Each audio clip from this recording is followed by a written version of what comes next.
জাহাঙ্গীরনগরে গিয়েছিলাম ঘুরতে আব্বাকে নিয়ে। তো উনি মনপুরাতে গিয়েছিলেন, জাহাঙ্গীরনগরের জাস্ট ক্যাম্পাসের বাউন্ডারির বাইরে। এই জায়গাটার নাম হচ্ছে মনপুরা। তো এখানে অনেক অতিথি পাখি আসে, সে অতিথি পাখি দেখার জন্যই আমরা গিয়েছিলাম মূলত। যদিও এই টাইমটা ছিল একটু দুপুরবেলা, এই সময়টা পাখি একটু কম থাকে। তারপরেও এই যে লেকটা দেখা যাচ্ছে পিছনে, তো আমরা এই লেকে পাখি দেখতে এসেছিলাম। তো লেকটা অনেক সুন্দর। এখানে শাপলা আছে, লাল শাপলা আছে।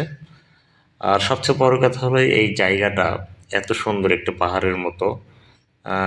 চারিদিকে কিছু গাছ আছে, মেহগনি গাছ, তারপরে হিজল গাছ। তারপরে এই লেকের কাছে গেলে আরও মনটা অনেক উদার হয়ে যায়। কারণ হচ্ছে লেকে হচ্ছে প্রচুর লাল শাপলা আর পাখির কিচিরমিচির ডাক। আমরা দেখেন বক পাখি কিভাবে উড়ে যাচ্ছে, মানে এমন দৃশ্য, এমন এমন সিনারি মনে হয় খুব কমই পড়ে মানুষের চোখে, যা উপলব্ধি করার মতো। তা আমি ক্ষণিকের জন্য হলেও এতটুকু ভিডিও ধারণ করেছিলাম।